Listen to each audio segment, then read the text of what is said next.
This episode is brought to you by Marvel Studios Echo. All episodes streaming January 9th, only on Hulu and Disney+. Rated TV MALV. Viewer discretion advised. Maya Lopez has betrayed her mentor, the notorious Kingpin. Now on the run, she returns to her hometown to prepare for the biggest fight of her life. Don't miss Marvel Studios' hardest-hitting series yet. An epic 5-episode event. Marvel Studios Echo. All episodes streaming January 9th, only on Hulu and Disney+.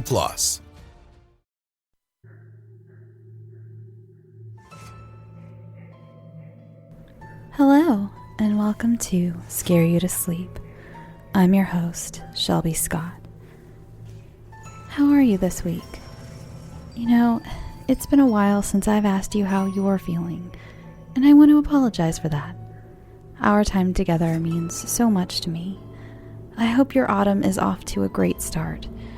Lately, I've been told by a lot of you that you like to listen while you go on evening walks, and that sounds incredibly lovely. I wish I could go with you. Well, I guess I sort of do. Anyway, stay safe out there while listening to my creepy stories. I don't want any real creeps to come out and bother you. Quick update from my Haunted Castles episode. I had some friends stay with me this week from Scotland, and they very politely informed me that I had pronounced a few castles wrong. To my Irish listeners, which actually I'm not sure if I have any listeners in Ireland. I know I have quite a few in the UK, but specifically I don't know if I have any in Ireland. I hope you got a good laugh at me saying Leap Castle. I have since learned that it's pronounced Lep Castle. Also, you know, this one I still can't pronounce. I say Hermitage, that's what I said in the episode. It's a castle in Scotland, and I believe it's actually Hermitage? Ugh. My friend Christina sounded much better saying it with her accent, so I will just leave that one alone. I apologize, UK listeners. I hope I at least left you with a giggle at the American lady who completely butchered all those names over and over again. Now that we're getting closer to Halloween, I wanted to do something sort of special. Have you ever played the game Two Truths and a Lie? Well, tonight I'm going to tell you 2 lies and a truth.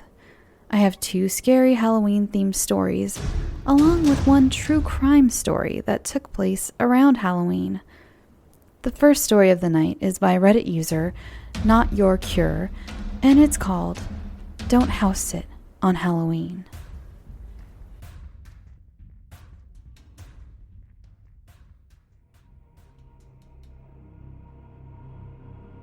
October 1998. House sitter wanted for Halloween weekend. We are looking for a house sitter for this coming weekend, as we will be out of town. House is a 2-story colonial, 4 bedrooms, 2 baths, in-ground swimming pool, heated, out back. Sitter would also have to feed our 2 cats, Sid and Freddie, and water my wife's plants. We have TV and a computer in the den. Non-smoker preferable. House is a bit out of the way. Feel free to sleep over. Call number listed below if interested. I was staring at the number when Michael set his glass down a little too hard and slopped milk all over the newspaper. "Watch it," I said without looking up, mopping at the spill with the sleeve of my shirt. "Really, Amy, were you born in a barn?" My stepmother, Lori, sighed. "Yeah, shame you weren't there." I took a thoughtful bite of my toast, ignoring the constant crinkling sound of Michael methodically emptying every last bit of cereal into his bowl. "Enough with the attitude," my dad said distractedly as he fiddled with the kitchen radio. "You see that house sitting ad? Why don't you give him a call, Ames? Get you out this weekend." I had been planning to do just that, but now that he'd suggested it, I would have preferred to do literally anything else. "I don't know," I said cagily. "I might be going to Joe's thing."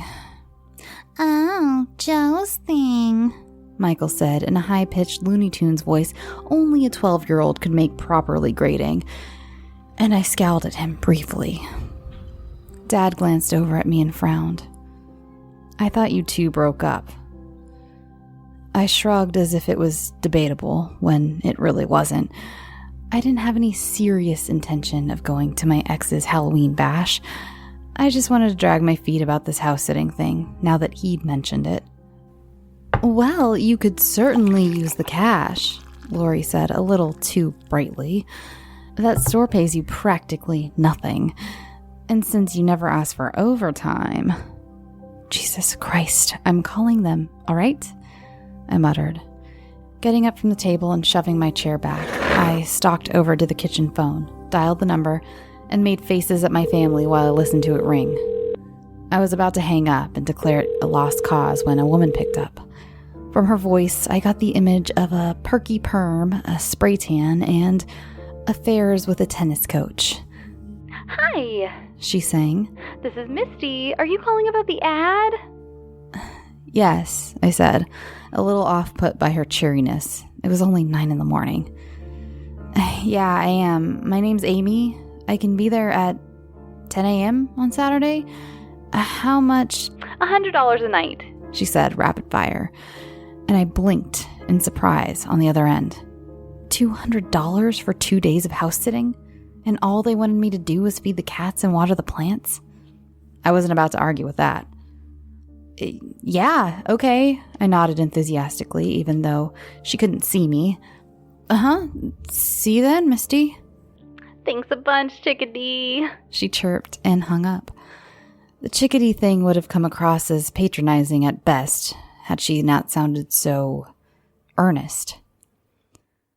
$100 a night, I informed Dad a little too smugly, as if the whole thing had really been my idea all along. He nodded in approval. What'd I tell ya? Hey, it'll be like a little vacation. Big house to yourself, heated pool. I'd tell you to invite some friends over if I didn't know better. He snorted. Nah, I said, examining the milk stain on my sleeve. I could use a little me time.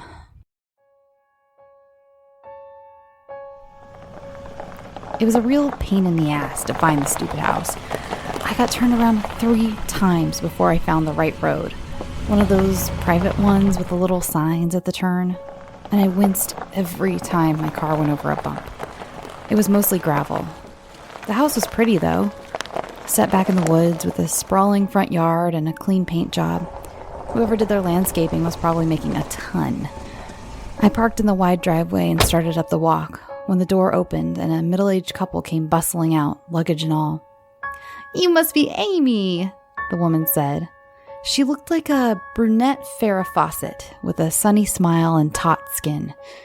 The man was more average looking, balding with a bit of a gut and a sober expression compared to his wife. He gave me a curt nod as Misty rambled on about the cats and her plants. And the upstairs creaks a lot, she continued. It's just the house settling in. Used to scare me all the time when we first moved in. This place was a real fixer-upper, wasn't it, Ted? Ted grunted in acknowledgement. I didn't like the way he was looking at me.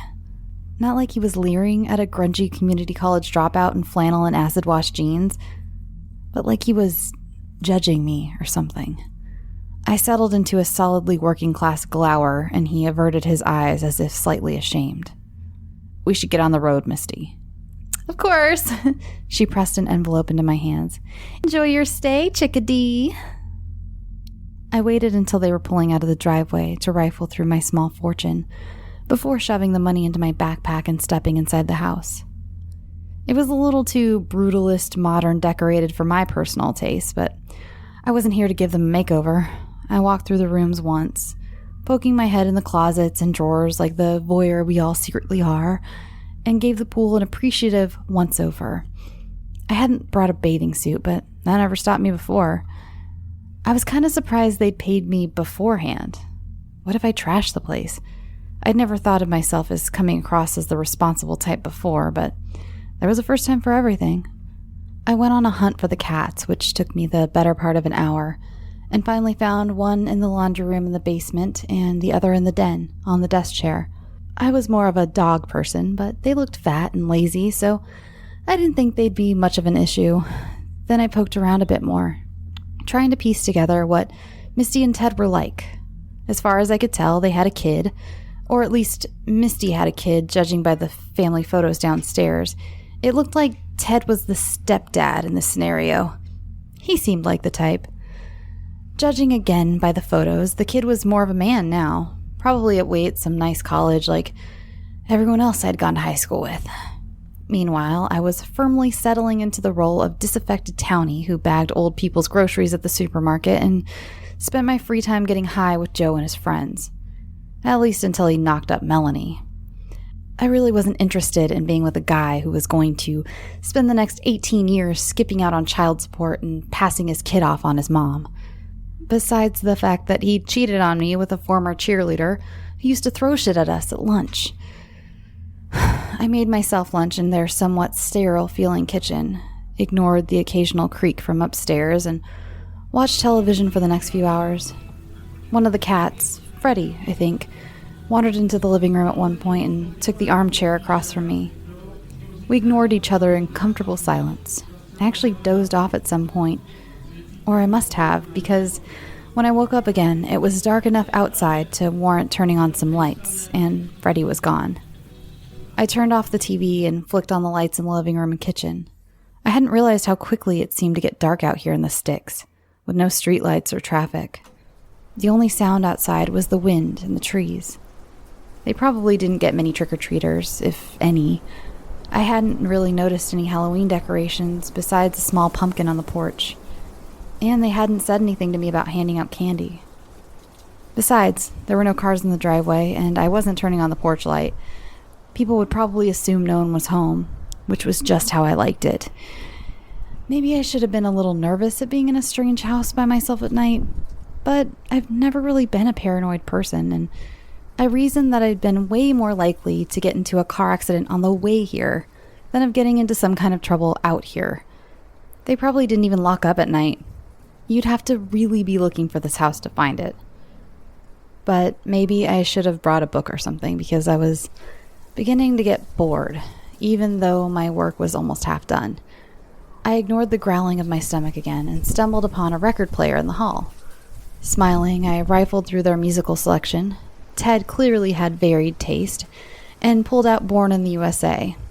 My dad used to listen to this with my mom all the time when I was a kid. I didn't even like Springsteen all that much.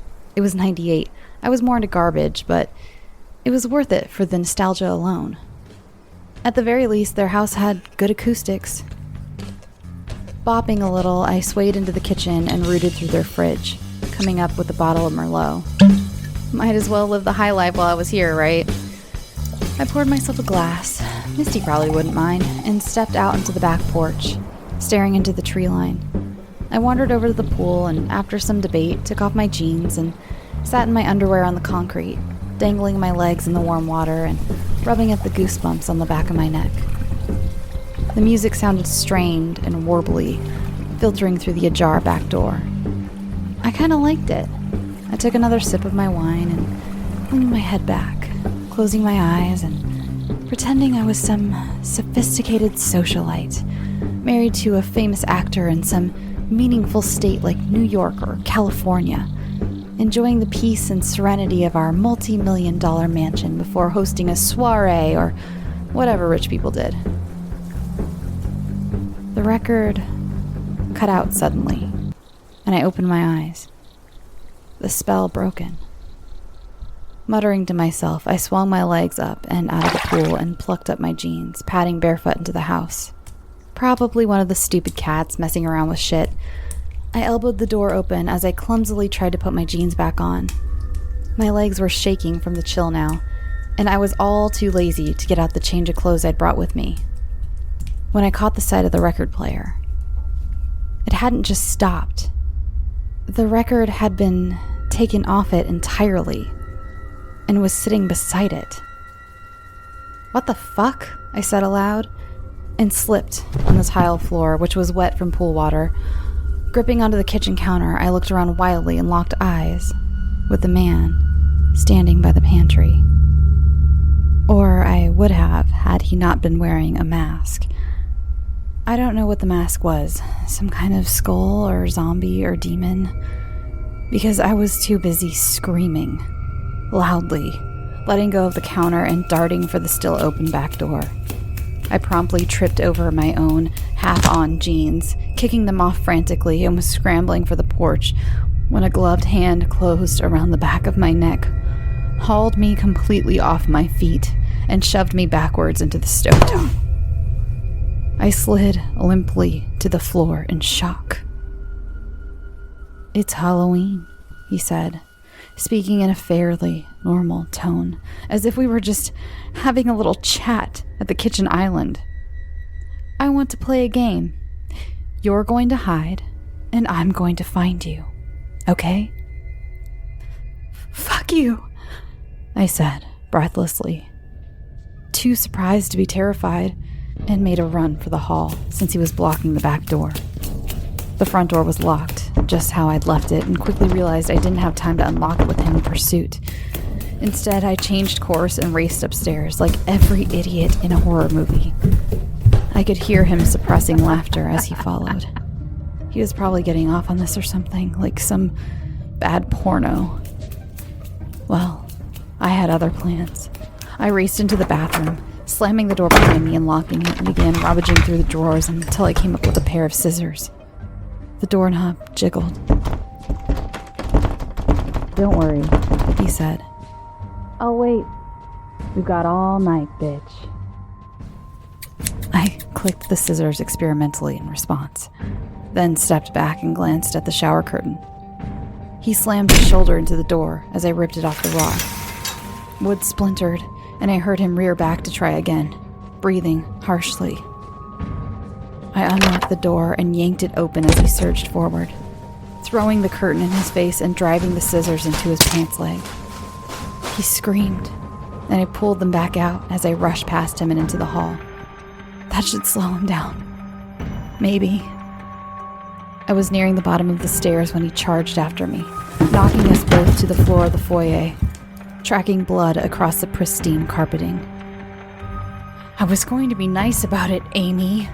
He got both hands around my neck as I tried to contort my legs up enough to knee him in the groin. But he had to fucking play hard to get, just like they all do. I was seeing spots, but I didn't need to see to send the scissors up under his chin. He gurgled, and his grip loosened considerably. I struggled out from underneath him, knocking off the mask in the process, and backed away, grabbing a potted plant from a side table, which I slammed down over his head, sending Misty's precious ivy all over the floor. He sagged and struggled to stand, pawing at his face, before I hit him again, and he collapsed. What I could make out of his bloody face looked vaguely familiar. I stood there for a moment, panting, waiting to see if he was getting up anytime soon. When he didn't move, I limped over to the door and unlocked it, but not before studying his face for a moment. I wondered if this was the first time Misty and Ted had set up some girl to be a little weekend fun for their psychotic frat boy son. I sort of doubted it. I closed the door after me so the cats wouldn't get out, and set off in search of a neighbor with a landline and a pair of goddamn pants.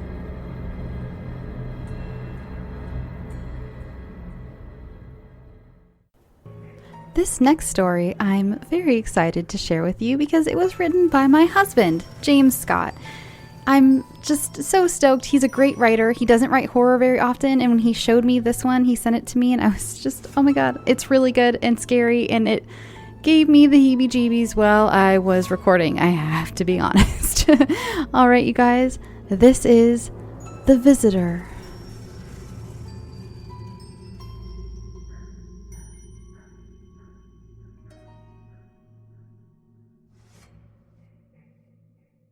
Hey there, it's the new year. You've got mood boards and resolutions, and work is back in full swing, and you don't need any extra stress in your life. And Factor's ready-to-eat meal delivery takes the stress out of meal planning and sets you up for success in the new year. Skip the grocery stores, prep work, and cooking fatigue. Instead, get chef-crafted, dietitian-approved meals delivered right to your door, with over 35 meals to choose from per week, including options like keto, calorie smart, vegan plus veggie, and more. Plus over 55 weekly add-ons. You'll have a ton of nutritious and flavorful options to kickstart your resolutions. Forget frantic lunch preps and rush dinners. Factor's 2-minute meals are your secret weapon in the the new year. Fuel up fast with restaurant-quality meals, all delivered right to your door. Factor now offers loads of snack options like breakfast, smoothies, juices, snacks, and more to keep me going no matter what's on the schedule. Skip the overpriced takeout trap. Factor is cheaper and way more delicious than takeout. Get chef-crafted, restaurant-quality meals delivered right to your door. They are ready to heat and eat in just 2 minutes, which means more time for you. Need a special occasion meal? Gourmet Plus is the perfect solution if you're looking for fast, upscale options done easily. When things get hectic, Factor is flexible. Change up your order every week with plans from 4 to 18 meals per week. Or pause or reschedule your deliveries anytime. Stress less over meal times in the new year. Factor's no prep, no mess meals free up time otherwise spent on shopping, cooking, and cleanup. No more wasting time in the kitchen. Not only does Factor offer fast, simple solutions when I'm too busy to cook, they also help me stay on top of my goals. With offerings like Protein Plus and Keto, I can stay on track. This is definitely going to come in handy for my New Year's goals. Factor has everything I need for a week of flavorful, nutritious eats. In addition to ready-to-eat meals, they have cold-pressed juices, smoothies, energy bites, extra protein, veggie sides, and more to keep me energized during frantic times. Head to factormeals.com/scareyoutosleep50 and use code SCAREYOUTOSLEEP50 to get 50% off. That's code SCAREYOUTOSLEEP50 at factormeals.com.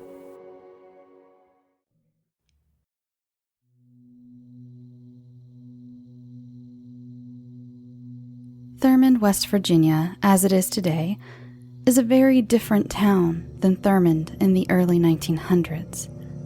What was once a booming Appalachian coal hub is now a ghost town. The post office discontinued service to Thurmond in 1995, and the old railroad depot that used to bustle miners in and out by the dozens now serves as the welcome center for the New River Gorge National River. There are many theories as to what caused the town to collapse. The mine went bust, and the Depression added a crushing blow. But if you ask the locals, they say the nail in the coffin was the mysterious fire in 1930 that burned down the 100-room Hotel Dunglen, killing everyone inside. By that time, the Dunglen had become the typical seedy mine town brothel, fronting as a legitimate hotel. It had become famous during a 14-year-long, never-ending poker game. That's probably why, when it burned down, there was never a very thorough investigation. But recently, the bizarre murder of one of the town's remaining 7 residents has opened an investigation that has unearthed new evidence. At 3:44 a.m. on October 31st, the Fayette County Sheriff's Department received a 911 call. The caller was Thurmond native Boyce Whitford. Here is a recording of that call. 911, what is your emergency? I did it. Right in the middle of the old Dunglen, like you said. I had to stop the visits. I couldn't take it anymore. Sir, stay calm and tell me what's happening. I didn't start the fire. It was him who done that. I just took him there. I had to do it, or he would never stop coming back. Stay where you are. I can't sleep. I can't eat. Half the time I don't even know where I am or what I'm doing. I have officers on the way. Police arrived on the scene at the Dunglen. It was pitch black except for the glowing embers of John Durian's charred remains. The fire had burned a perfect circle around John. Scorch marks on the rubble around him looked like the flames had somehow blasted from the earth underneath him. Boyce was standing nearby, motionless in the darkness, staring at the scorched ground. He just kept repeating that he had to do it. Minutes later, Boyce's common-law wife, Mary Whitford, showed up to the scene. While they were reading a handcuffed Boyce his rights, she was telling the officers that Boyce was a totally normal man. until recently. He had developed night terrors and began sleepwalking. Sometimes she'd find him in the living room, sometimes sweating through his pajamas and staring off into a corner, singing something to himself. While gathering evidence on the site, CSI found the following journal in some of the rubble. It was remarkably preserved. The lab says it must have been somewhere airtight.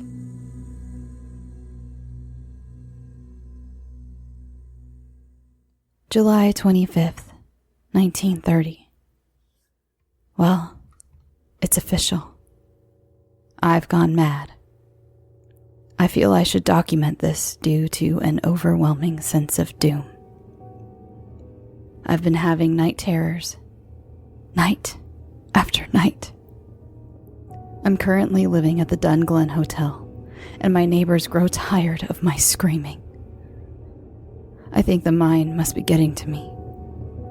I've been seeing things down there that I don't think are really there. Faces in the darkness, eyes looking at me. The nightmares and hallucinations grow stronger the deeper we dig. Every night it's the same thing. I'm awake, but it's only a dream. The room has a heavy heat over it, and I'm sweating through my bedclothes. My eyes are wide open, but I cannot move. A big shadowy figure stands in the darkest corner of the room. Its eyes glow red. It never moves. It just stands there, whispering something. I cannot make out what it is saying, but my body begins to convulse something fierce. I awake at the same time every night, screaming. You could set your watch to it. 3:15 a.m. I hope this mine is done soon, so I can get out of here and escape whatever it is that haunts this place. August 1st. Deeper we dig, down into the hot earth. The heat is beginning to make everyone else go mad as well. Sometimes a man will just collapse and we have to drag him out. The visitor in my nightmares is relentlessly on time every night. Last night, it stepped a little closer to my bed. When it moved, it sounded like heavy hooves. The heat seemed to be emanating from it, getting closer and hotter. He whispered a little louder this time.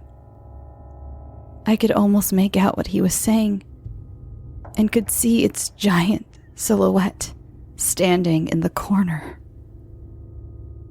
He seemed to be chanting something over and over, and my body convulsed so violently that I sat straight up in my bed. That's when I woke up screaming again. I hope he leaves me be soon. I greatly fear where this is going. August 4th. We lost some good men today to that pit of hell. We were digging into an especially dense part of the mine when out of nowhere, a ball of fire erupted from where a man struck it with a pick. It came with such force that I doubt the men even realized what happened before they were completely burned. We're not sure where it came from, but the heat was tremendous, and the mine filled with the smell of rotten eggs. This comes after my visit last night. This time was different. The hooves stepped close enough to the bed where I could make out a face. Its eyes are big, sunken and black, set onto a boar-like face with tusks and giant horns atop its head that almost touches the ceiling. It has long, ghoulish fingers on the end of sinewy, almost skeletal arms. It stood near the foot of my bed, chanting again. This time it was loud enough to hear, and I realized it was also coming from my own mouth. I began to stand up from the pool of sweat I had left on the bed, but not because of my own volition. I was being commanded, like a puppet. I turned towards the beast and began walking towards it. Its bony arms spread to embrace me. That's when I woke up, screaming again. This time, I was standing in the middle of the room.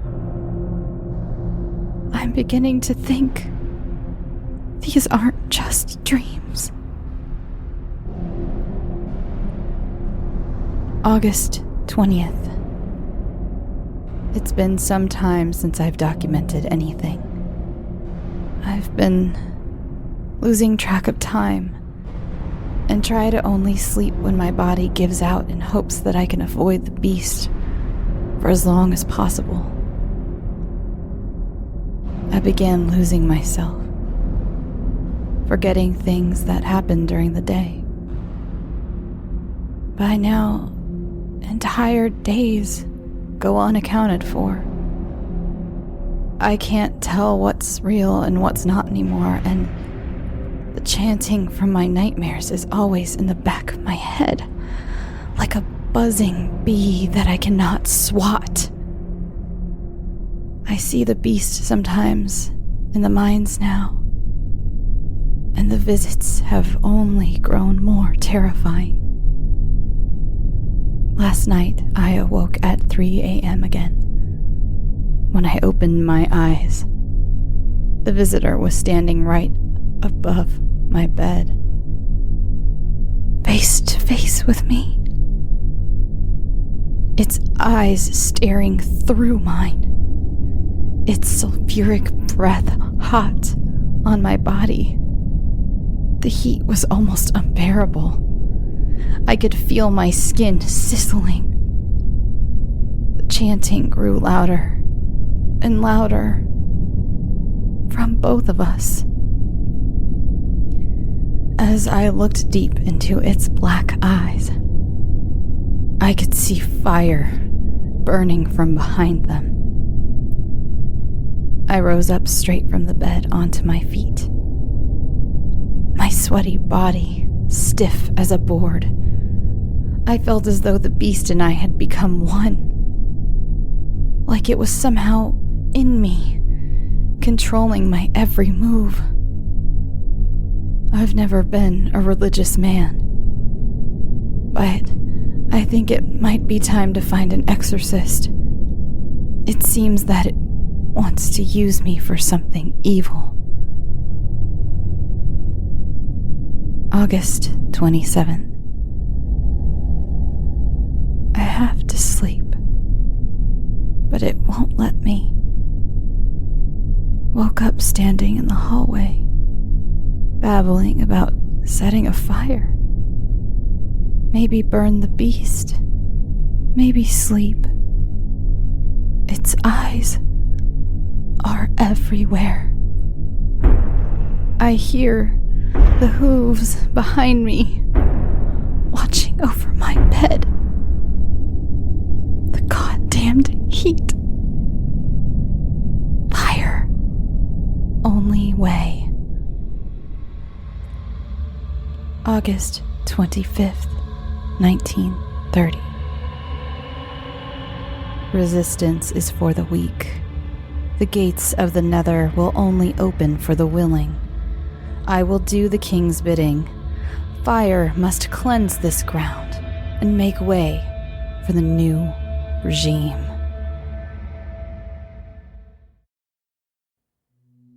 The day the last journal entry was written, was the day the deadly fire burned down the hotel. I arrived with the construction crew a few weeks ago. After this case went national, some bigwig up north realized that there was a whole plot of land that cost practically nothing that was just up for grabs, complete with a mine that had never quite been tapped dry.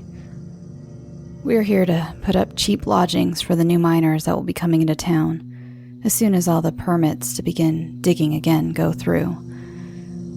After the case was closed, the diary was released to the Welcome Center. There's nothing to do in this godforsaken town, so I moseyed on over to read it on one of my off days. Like the man in the journal, I've never been particularly religious myself, but it had me absent-mindedly reciting old prayers from Sunday school and looking over my shoulder. It started with the smell of rotten eggs. I chalked it up to my boredom, leading to an overactive imagination. It was kind of fun, actually, being scared just like when you were a kid having just watched your first horror movie. Yeah, it was kind of fun. Until now. It's currently 3:17 a.m., according to those glowing red numbers on the nightstand in my motel room. I'm sharing a room with another guy from the crew. He was out late at a bar in the town over. He said he opened the door and, well, I must have slept-walked because he found me standing in the middle of the room, screaming.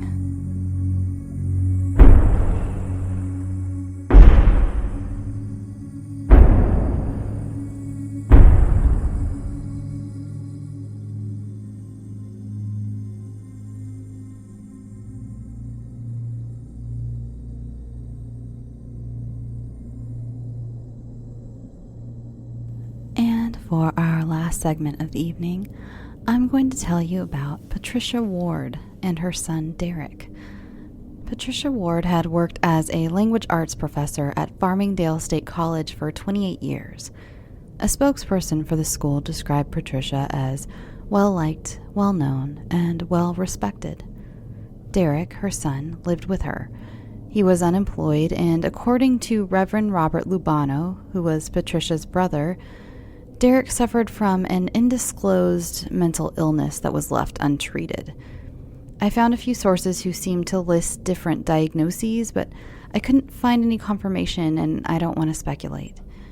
Derek's uncle mentioned to the press that Derek had been having a very difficult time finding proper treatment for his mental illness, stating, "He never raised his hand to her before this, never had a gun. This is all about mental illness and the difficulty of getting a psychiatrist." While I do agree with the fact that mental health is very undertreated in this country and it's not something that our government makes a priority, Derek did have a bit of a criminal past. In 2003, he was convicted of criminal mischief. I'm not sure of the details, but the judge fined Derek and placed him on probation for a year. I don't know how much the fine was either.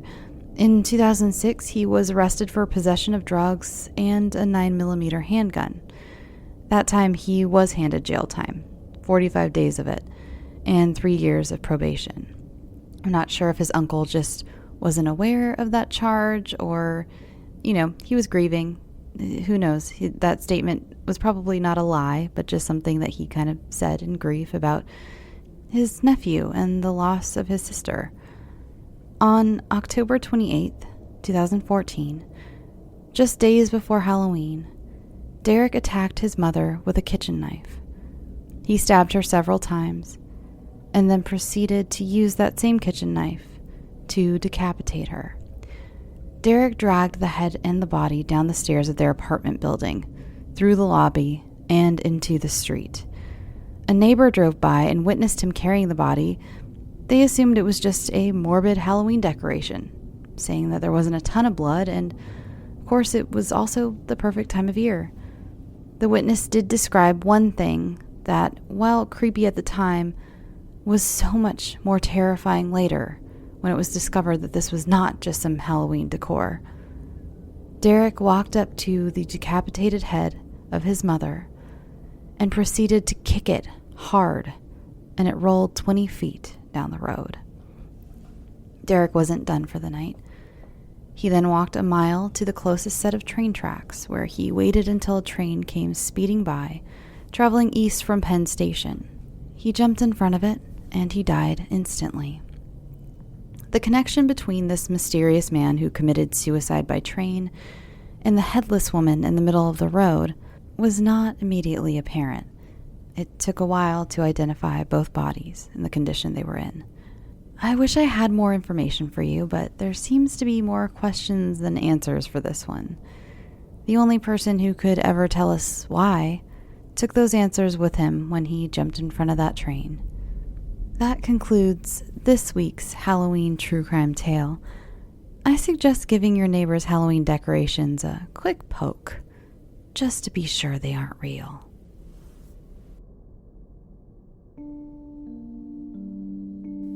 Thanks for listening. I hope you're having a great week, and if you aren't, then I hope this will at least help you relax for a little while. Thank you to my latest Patreon subscribers, Lisa Fidel and Casey Schuin. I hope I pronounced that right. Please let me know. I really, really hope I did, and I'm so sorry if I didn't. Well, I hope you can feel this big warm hug I am sending both of you. Thank you so much for the support. I can't tell you how much it means to me. If you have a story you'd like considered for the show, please send it to scarytosleep@gmail.com. You can follow the show's updates on Twitter, Instagram, Tumblr, Reddit, and Facebook. Remember, by supporting my sponsors and using my offer codes, you're supporting me and the show. I think that's all for now. Go get some sleep. Sweet dreams.